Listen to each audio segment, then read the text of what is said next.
नमस्कार, आप देख रहे हैं राज्यसभा टीवी। आपके साथ मैं हूं अंकिता। सबसे पहले एक नजर डालेंगे इस वक्त की सुर्खियों पर।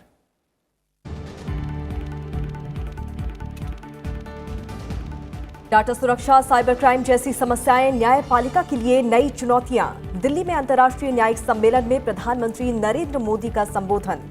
कहा, आर्टिफिशियल इंटेलिजेंस से मिलेगी मदद। न्यायपालिका ने विकास और पर्यावरण के बीच कायम किया संतुलन।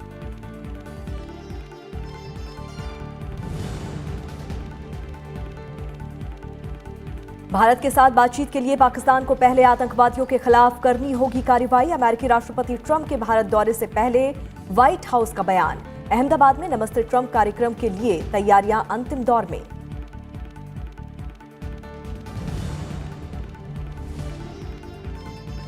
जलवायु स्मार्ट कृषि को बढ़ावा देने पर उपराष्ट्रपति एम वेंकैया नायडू का जोर। हैदराबाद में जयशंकर तेलंगाना राज्य कृषि विश्वविद्यालय में सम्मेलन में संबोधन। कहा, किसानों की आय बढ़ाने में खाद्य प्रसंस्करण क्षेत्र की भूमिका अहम।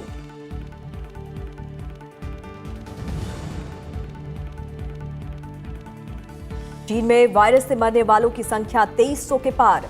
कोरोना वायरस से पीड़ित वुहान का विश्व स्वास्थ्य संगठन की टीम आज करेगी दौरा। केंद्रीय स्वास्थ्य मंत्री डॉक्टर हर्षवर्धन ने अब तक उठाए गए कदमों और तैयारियों का लिया जायजा।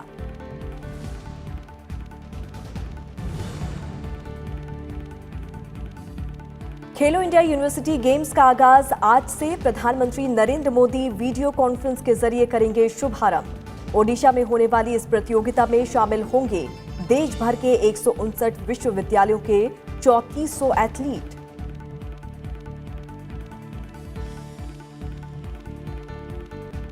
प्रधानमंत्री नरेंद्र मोदी ने आज दिल्ली में अंतर्राष्ट्रीय न्यायिक सम्मेलन का उद्घाटन किया। सुप्रीम कोर्ट कॉम्प्लेक्स में अंतर्राष्ट्रीय न्यायिक सम्मेलन का आयोजन किया जा रहा है।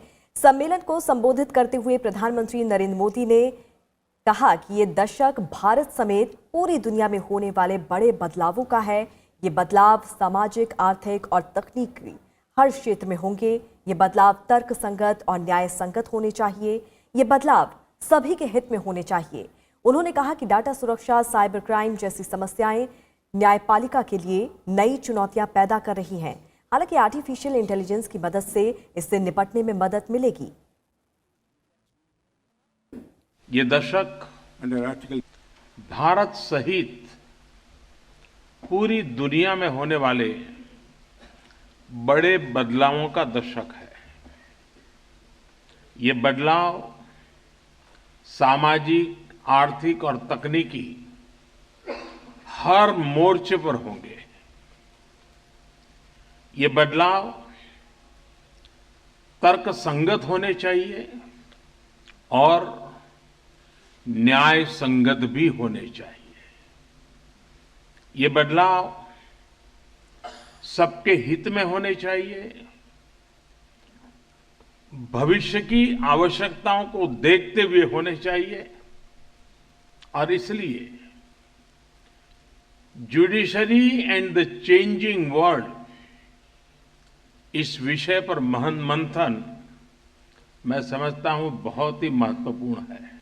इसके अलावा बदलते हुए समय में डेटा प्रोटेक्शन, साइबर क्राइम जैसे विषय भी अदालतों के लिए नई चुनौती बनकर उभर रहे हैं।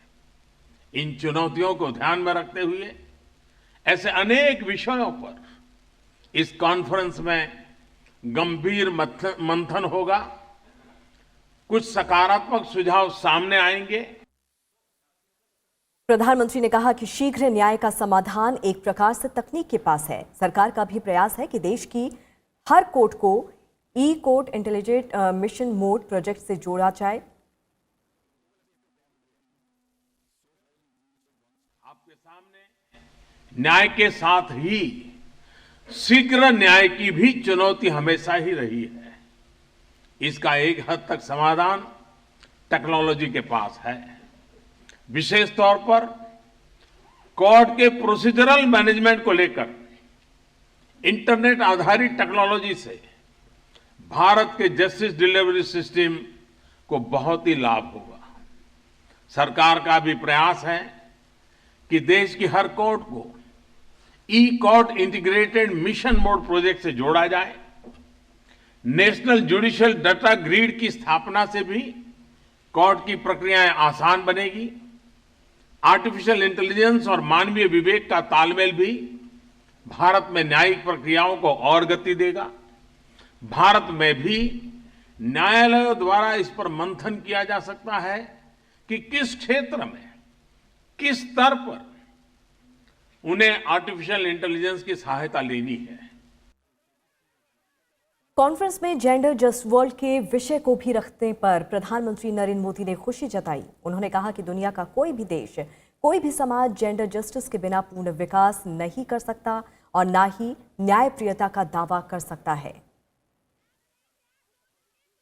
दुनिया का कोई भी देश, कोई भी समाज जेंडर जस्टिस के बिना पूर्ण विकास नहीं कर सकता और न्यायप्रियता का दावा कर सकता है।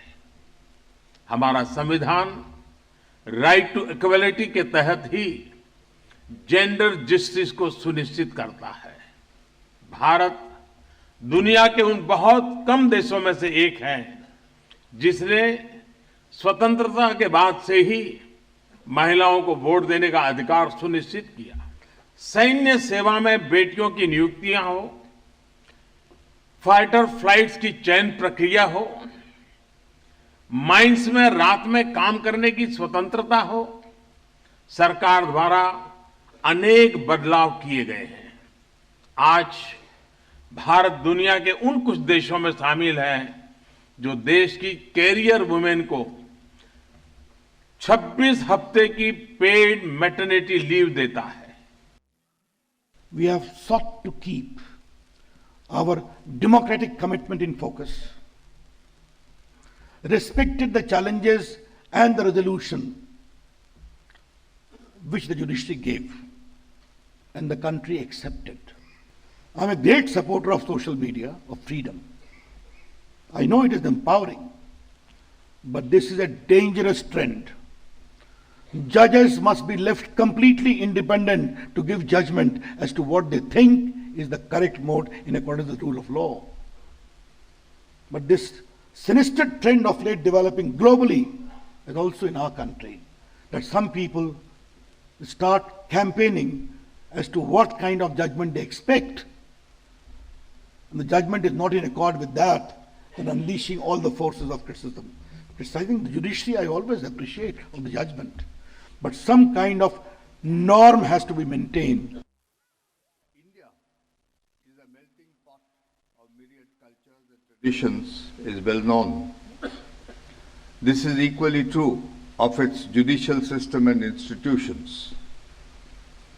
We have assimilated legal cultures of all civilizations who have come to our shores. The most fundamental feature of most constitutions is the idea of the rule of law. And that is certainly the motto of the Indian Supreme Court, which says, where there is adherence to law, there is victory. Yato dharmas tato jayaha. After we gave the Constitution to ourselves, it fell upon this judiciary to interpret it. The judiciary, right from 1950, looked for inspiration from across the globe to find creative solutions to constitutional problems. अमेरिकी राष्ट्रपति Donald Trump के स्वागत के लिए अहमदाबाद पूरी तरह से तैयार है। दुनिया के सबसे बड़े क्रिकेट स्टेडियम में डोनाल्ड ट्रंप और प्रधानमंत्री नरेंद्र मोदी नमस्ते ट्रंप कार्यक्रम में हिस्सा लेंगे और इसे लेकर किस तरह की तैयारियां की जा रही हैं, इस वक्त हमारे संवाददाता पंचानन इस वक्त स्टेडियम में मौजूद हैं। सीधे रुख करते हैं हमारे संवाददाता पंचानन मिश्रा का। पंचानन, डोनाल्ड ट्रंप के भारत दौरे से पहले किस तरह की तैयारियां इस वक्त आप अहमदाबाद में देख पा रहे हैं?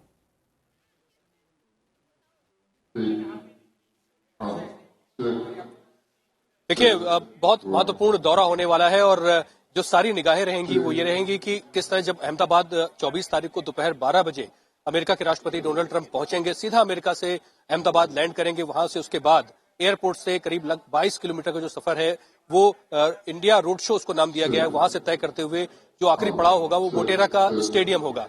और अहमदाबाद में जो मोटेरा क्रिकेट ग्राउंड है उसकी हम एक्सक्लूसिव तस्वीरें आपको दिखा रहे हैं।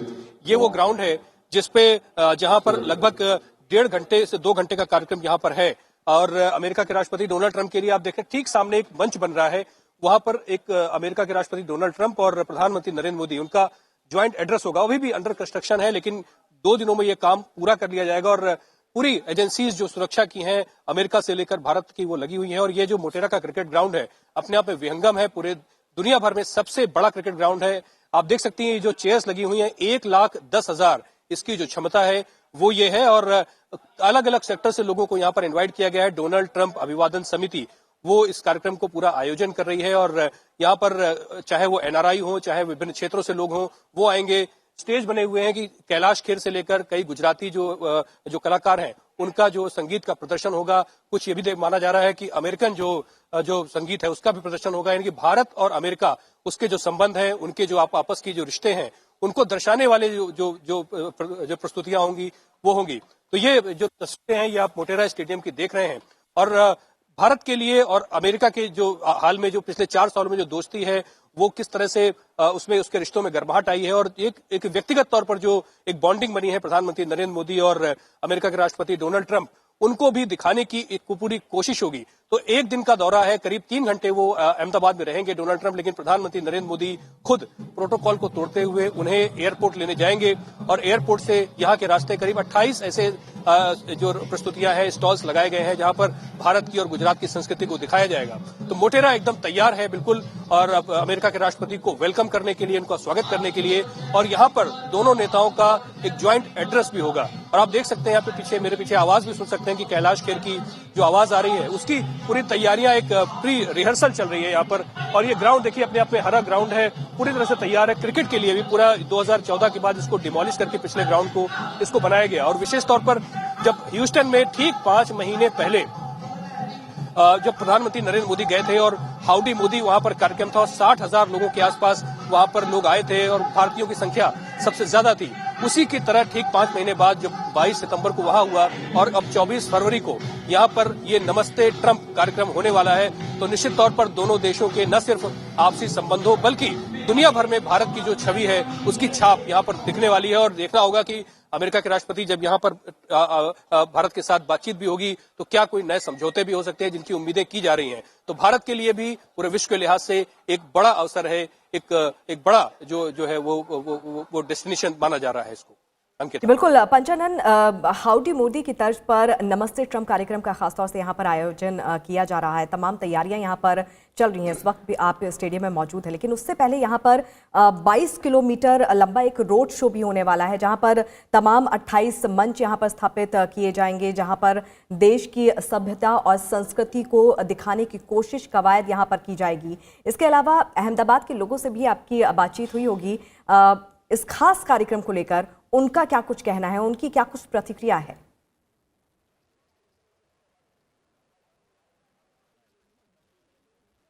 जी देखिए, इस समय जो अहमदाबाद में हम लोग जहां भी जा रहे हैं और खासकर स्टेडियम के बाहर लोगों में बहुत उत्साह का माहौल है। और लोग इस बात को जानना चाहते हैं कि जो दुनिया का सबसे ताकतवर मुल्क जिसको कहा जाता है अमेरिका, वो भारत के साथ किस तरह उसके संबंध हाल के सालों में बहुत बेहतर हुए हैं और एक प्रगाढ़ मित्रता उसको कही जा सकती है। और उसका पूरा उदाहरण देते हुए प्रधानमंत्री नरेंद्र मोदी खुद जब एयरपोर्ट पहुंचेंगे 24 तारीख को दोपहर 12 बजे के आसपास एयरफोर्स 1 लैंड होगा यहाँ पर और वहां से एक ज्वाइंट रोड शो जैसा होगा जब डोनाल्ड ट्रंप राष्ट्रपति और प्रधानमंत्री एक साथ वहां से निकलेंगे। और इसे इंडिया रोड शो का नाम दिया गया है। जैसा कि आपने जिक्र किया कि 28 मंच अलग अलग बनाए गए हैं, वो दरअसल देश अलग अलग राज्यों की जो झांकियां है उसको भी लगाया जाएगा।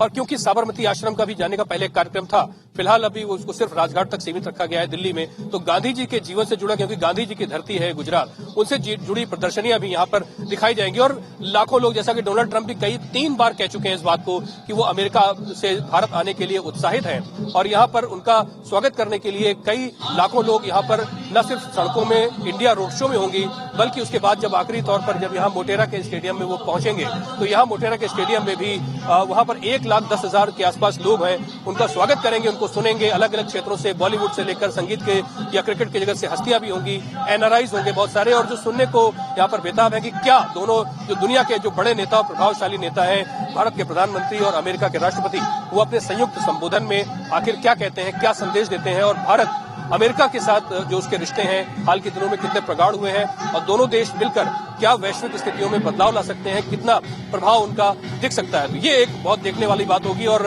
हाउडी मोदी के बाद ये जो दूसरा कार्यक्रम है अपने आप में ऐतिहासिक है, न सिर्फ गुजरात के लिए बल्कि पूरे देश के लिए। जाहिर तौर पर ऐतिहासिक ये दौरा समझा जा रहा है और अमेरिका और भारत दोनों के रिश्तों पर इसका प्रभाव भी देखने को मिलेगा। लेकिन जिस तरह से पंचानन डोनाल्ड ट्रंप के भारत दौरे से पहले लगातार प्रतिक्रिया भी सामने आ रही है, प्रतिक्रियाएं भी लगातार देखने को मिल रही है और हाल ही में व्हाइट हाउस की तरफ से जो प्रतिक्रिया आई है भारत और पाकिस्तान के बीच तनाव कम करने को लेकर, जिस तरह का बयान यहाँ पर सामने आया है, उस बयान को किस लिहाज से देखा जाए भारत के हिसाब से?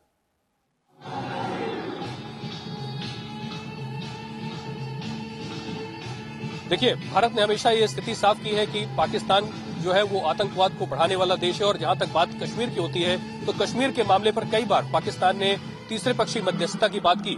लेकिन जिस तरह से प्रधानमंत्री नरेंद्र मोदी ने साफ किया, भारत का हमेशा से रुख रहा है कि द्विपक्षीय मुद्दा है। और अमेरिका में भी जो डोनाल्ड ट्रंप है उनकी तरफ बड़ी हसरत भरी निगाहों से पाकिस्तान लगातार देखता रहा है कि वो कश्मीर के मुद्दे पर कोई मध्यस्थता करने की कोशिश करे। लेकिन वहां से पूरी तरह से निराशा पाकिस्तान को मिली। और डोनाल्ड ट्रंप का जो पूरा रुख है वो ये है कि कश्मीर भारत का और पाकिस्तान का द्विपक्षीय मुद्दा है और उसमें किसी भी तरह की कोई मध्यस्थता नहीं हो सकती। तो वो मामला पाकिस्तान उस पूरे मामले में न सिर्फ अमेरिका के मामले में बल्कि पूरी दुनिया के मामले में अलग थलग पड़ता हुआ दिख रहा है। और यही वजह है कि भारत का जो लगातार बढ़ता हुआ कद है न सिर्फ यहाँ बल्कि संयुक्त राष्ट्र में भी वो दिखाता है कि किस तरह से भारत का जो प्रभाव है वो सच पर आधारित है और तथ्यों पर आधारित है। इसलिए पाकिस्तान के संदर्भ में भारत को हमेशा पूरी दुनिया का भी साथ मिलता रहा है। और यहाँ पर जब डोनाल्ड ट्रंप यहाँ पर आएंगे तो निश्चित तौर पर दुनिया इस बात को देखेगी और निगाह भारत की ओर होगी कि अक्सर भारत का जो पक्ष है न सिर्फ मजबूती का है बल्कि अमेरिका जो सबसे शक्तिशाली देश है उसके भारत के साथ जो संबंध है वास्तव में अपने उच्चतम स्तर पर है। चाहे व्यापार की बात हो, चाहे विदेशी निवेश की बात हो, चाहे रक्षा समझौतों की बात हो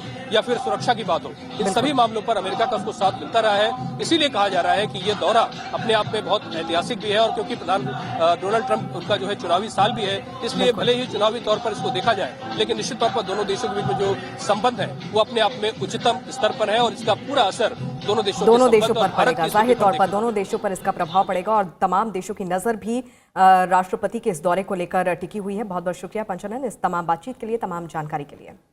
तो अमेरिकी राष्ट्रपति डोनाल्ड ट्रंप के भारत आगमन को लेकर जोर शोर से तैयारियां की जा रही हैं और इसी को लेकर अहमदाबाद में हमारे संवाददाता पंचानन मिश्रा ने लोगों से चाय पर चर्चा की। अमेरिका के राष्ट्रपति डोनाल्ड ट्रंप की अहमदाबाद की यात्रा हो रही है। 24 तारीख को अहमदाबाद पहुंचेंगे। उसे लेकर तैयारियां भी हैं, उत्साह भी है। देखिए जिस तरह के ये पोस्टर्स लगाए गए हैं अहमदाबाद में आपको हर जगह पर देखने को मिल जाएंगे। इस तरह से चाय भी बन रही है और यहाँ पर लोग इकट्ठा हुआ है। ये इनका क्लब है तो उस क्लब के लोग हैं और ट्रंप की विजिट पर क्या सोचते हैं उनसे हम बातचीत करेंगे, लोगों से बातचीत करने की कोशिश करेंगे। अमेरिका के राष्ट्रपति पहली बार भारत आ रहे हैं, ट्रंप खासतौर पर। कई राष्ट्रपति आ चुके हैं लेकिन ट्रंप का पहली विजिट है, तैयारियां बहुत है, क्या सोच रहे हैं? मेरा नाम डॉक्टर जीतूभाई पटेल है, अहमदाबाद का हूँ। जो इकोनॉमिकली और मिलिट्रिकली भी इतना पावरफुल देश का प्रेसिडेंट जब अहमदाबाद और इंडिया में आता है तो वो बहुत खुशी की बात है। इतने अच्छे लोगों से अपना दिल से संबंध रखना जिससे भारत को और हिंदुस्तान की प्रजा को और देश को भी बहुत सारा लाभ मिलेगा। I appreciate Modi that he has invited President Trump. We love Modi! We love Modi! Love Modi! जब यहाँ पर ट्रंप पहुंचेंगे तो गुजरात में अहमदाबाद एयरपोर्ट से लेकर और मोटेरा स्टेडियम तक एक पूरा एक काफिला भी होगा, रोड शो होगा। उसे इंडिया रोड शो का नाम दिया गया है जिसमें कई लाखों लोगों के आने की उम्मीद जताई गई है। ऐसे ही लोग जो प्रशंसक है वो पहुंचेंगे तो लोगों से बात करते हैं, कैसा उत्साह रहेगा? उत्साह एक बहुत उत्साह रहेगा और सब लोग यहाँ पे बहुत वेट भी कर रहे हैं और हम लोग वहाँ पे जाएंगे, उनको वेलकम भी करेंगे। तो देखिए जैसा कि यहाँ पर जो लोग इकट्ठा है उनका कहना है कि उत्साह भी उनमें है और ट्रंप की जो विजिट है वो कहीं न कहीं भारत की ताकत को भी दर्शाता है। दोनों जो देश हैं उनकी जो मित्रता है वो भी कहीं न कहीं आगे बढ़ रही है। अब सबको इंतजार है 24 तारीख का जब डोनाल्ड ट्रंप यहाँ पर आएंगे और भारत के साथ जो प्रधानमंत्री नरेंद्र मोदी के साथ मोटेरा स्टेडियम में उनका एक संयुक्त रूप से एक एड्रेस भी होगा। अहमदाबाद में सरोज कुमार दास के साथ पंचानन मिश्रा, राज्यसभा टीवी। इस बीच व्हाइट हाउस ने कहा है कि अमेरिका के राष्ट्रपति डोनाल्ड ट्रंप भारत और पाकिस्तान के बीच तनाव कम करने को बढ़ावा दे रहे हैं। इसके साथ ही कहा है कि दोनों देशों के बीच वार्ता तभी सफल होगी जब पाकिस्तान अपने देश में आतंकवादियों और चरमपंथियों पर कार्रवाई करे।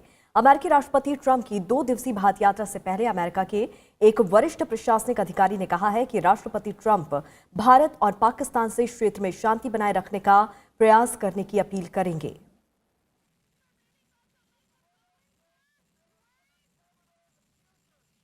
उपराष्ट्रपति एम वेंकैया नायडू ने बदलते दौर में खेती की नई तकनीक पर बल दिया है। वो हैदराबाद में जयशंकर तेलंगाना राज्य कृषि विश्वविद्यालय में तकनीक आधारित खेती पर सेमिनार और प्रदर्शनी के उद्घाटन के बाद सम्मेलन को संबोधित कर रहे थे। उपराष्ट्रपति ने कृषि क्षेत्र में समक्ष आने वाली चुनौतियों की चर्चा करते हुए कहा कि जलवायु परिवर्तन के इस दौर में जलवायु स्मार्ट कृषि को अपनाने की जरूरत है। The challenges for the agriculture. Agriculture is becoming non-sustainable, and people are trying to leave agriculture in search of other vocations. How to make it more attractive, sustainable, that is the challenge before all of us. But at the same time, science and technology and research has thrown some opportunities. So understand, identify the challenges and then apply the methods and then supply it to the people and then take the agriculture forward. That is the way forward. I am happy I have gone through the agenda of this conference in detail, various aspects, various challenges that are being discussed by various experts. I am very happy about it.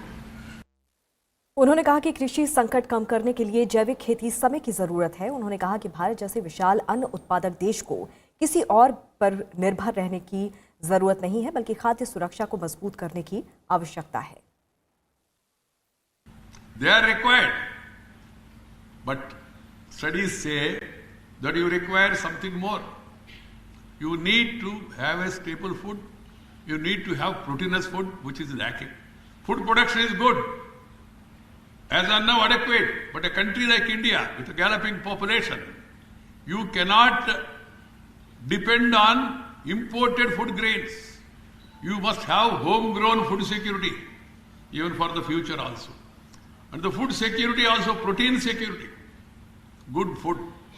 That's one aspect. Second aspect is diversification. We started in that direction. Pulses, cereals. We also need to focus more attention on allied activities. उपराष्ट्रपति ने किसानों की आय बढ़ाने के भी सुझाव दिए। उन्होंने कहा कि कटाई के बाद के प्रबंधन और विपणन के चरण कृषि संकट को कम करने के लिए महत्वपूर्ण है। कृषि आय बढ़ाने में खाद्य प्रसंस्करण क्षेत्र महत्वपूर्ण भूमिका निभा सकता है। उन्होंने कृषि क्षेत्र के विकास के लिए सभी को साथ आने का आह्वान किया। So the entire agriculture activity has to be focused more on the field also. Study వద్దని నేను చెప్పను, చదవాలి. దాంతోపాటు అక్కడికి వెళ్ళి అధ్యయనం చేస్తే రెండు సమ్మిళితమైతే చాలా మంచి జరుగుతుందని చెప్పని నేను భావిస్తున్నాను. దిస్ మోర్ అండ్ మోర్ ఎందుకు why this 2-day or 3-day conference coming together, meeting each other, understanding each other, knowing best practices, కొత్త కొత్త అనుభవాలు, కొత్త కొత్త ప్రయోగాలు ఇతరుల నుంచి తెలుసుకోవడం, మన అనుభవాలు దాంతో జోడించడం, కలిసికట్టుగా ముందుకు వెళ్ళడం. This is what is required. That's why it's a very good initiative taken by the CIA and also the university. Coming together will help you. You can understand the problems and also come out with solutions, know the best practices also. This is the need of the hour. As I told you, my dear youngsters and also scientists and experts, please come out with new innovations, new ideas, develop new varieties, and also come out with solutions to the problems that are faced by the agriculture community across the country. केंद्रीय स्वास्थ्य मंत्री doctor Harshvardhan ने कहा कि देश में corona virus से संक्रमण का फिलहाल एक भी मामला नहीं है। इससे पहले उन्होंने अधिकारियों के साथ बैठक में इस वायरस से निपटने की तैयारियों की समीक्षा की। उन्हें बताया गया कि केंद्रीय स्तर पर संबंधित मंत्रालयों के साथ समन्वय बनाकर सभी आवश्यक उपाय किए जा रहे हैं। बैठक में केंद्रीय स्वास्थ्य सचिव प्रीति सूदन ने बताया कि पर्याप्त मात्रा में मास्क और अन्य सुरक्षा उपकरणों का भंडारण कर लिया गया है। भारत वुहान में फंसे भारतीयों को निकालने और वहां चिकित्सा सामग्री की आपूर्ति के लिए C-17 सैन्य परिवहन विमान भेजने को तैयार है। भारत को इसके लिए चीन से मंजूरी का इंतजार है। चीनी विदेश मंत्रालय के प्रवक्ता गेंग शुआंग ने ऑनलाइन प्रेस ब्रीफिंग में कहा कि चीन विमान को अनुमति देने में देरी नहीं कर रहा है। दोनों पक्षों के संबंधित विभाग बाकी बचे करीब 100 भारतीयों के लिए बंदोबस्त करने पर विचार कर रहे हैं। गेंग शुआंग ने कहा कि पेइचिंग ने पहले भी वुहान शहर और हुबे प्रांत से बड़ी संख्या में भारतीयों को निकालने में मदद की है। कोरोना वायरस से पैदा हुए हालात का जायजा लेने के लिए विश्व स्वास्थ्य संगठन की टीम आज वुहान जा रही है। विशेषज्ञों की 12 सदस्यीय टीम कोरोना वायरस के रोकथाम के लिए उपायों पर मंथन करेगी। चीन में कोरोना वायरस से मरने वालों का आंकड़ा बढ़कर 2300 के पार पहुंच गया है, जबकि इससे संक्रमित लोगों की संख्या 77,000 से ज्यादा हो गई है। अकेले हुबे में ही मरने वालों की संख्या 2114 तक पहुंच गई है। दूसरी तरफ चीन की जेलों में कोरोना वायरस के 400 से अधिक मामलों का पता चला है। पूर्वी शेडोंग प्रांत में रेनचेंग जेल में 7 गार्ड और 200 कैदियों की रिपोर्ट पॉजिटिव पाई गई है। इसके अलावा पूर्वी जोजियांग प्रांत के शिलीफेंग जेल में 34 मामलों की पुष्टि की गई है। इटली में कोरोना वायरस से पहली मौत हुई है, तो वहीं इजराइल में भी कोरोना वायरस से संक्रमण का पहला मामला सामने आया है। प्रधानमंत्री नरेंद्र मोदी आज वीडियो कॉन्फ्रेंस के जरिए खेलो इंडिया यूनिवर्सिटी गेम्स का उद्घाटन करेंगे। ये आयोजन भुवनेश्वर में आज से 1 मार्च तक किया जाएगा। देश के 159 विश्वविद्यालयों के 3,400 खिलाड़ी इस प्रतियोगिता में भाग लेंगे। ये भारत में विश्वविद्यालय स्तर पर अब तक का सबसे बड़ा खेल आयोजन है। इस दौरान तीरंदाजी, एथलेटिक्स, मुक्केबाजी, तलवारबाजी, जूडो, तैराकी, भारोत्तोलन, कुश्ती, रग्बी और कबड्डी समेत कुल 17 खेलों का आयोजन होगा। मेजबान विश्वविद्यालय के IIT की छात्रा फराटा धाविका दुती चंद्र इस प्रतियोगिता का हिस्सा बनकर उत्साहित हैं। खेलो इंडिया शानदार तरीके से चल रहा है। इस टूर्नामेंट से भारत को नई प्रतिभाओं को खोजने में मदद मिल रही है। एशियाई कुश्ती चैंपियनशिप के चौथे दिन भारतीय महिला पहलवानों ने 1 सिल्वर और 3 ब्रॉन्ज मेडल हासिल किए। 65 किलोग्राम में साक्षी मलिक ने सिल्वर मेडल हासिल किया, तो वहीं 53 किलोग्राम भार वर्ग में विनेश फोगाट, 57 किलोग्राम भार वर्ग में अंशु और 72 किलोग्राम भार वर्ग में गुरशरण प्रीत कौर भारत के लिए ब्रॉन्ज मेडल जीतने में सफल रहीं। इस चैंपियनशिप में भारत के नाम अब तक कुल 11 पदक हो चुके हैं।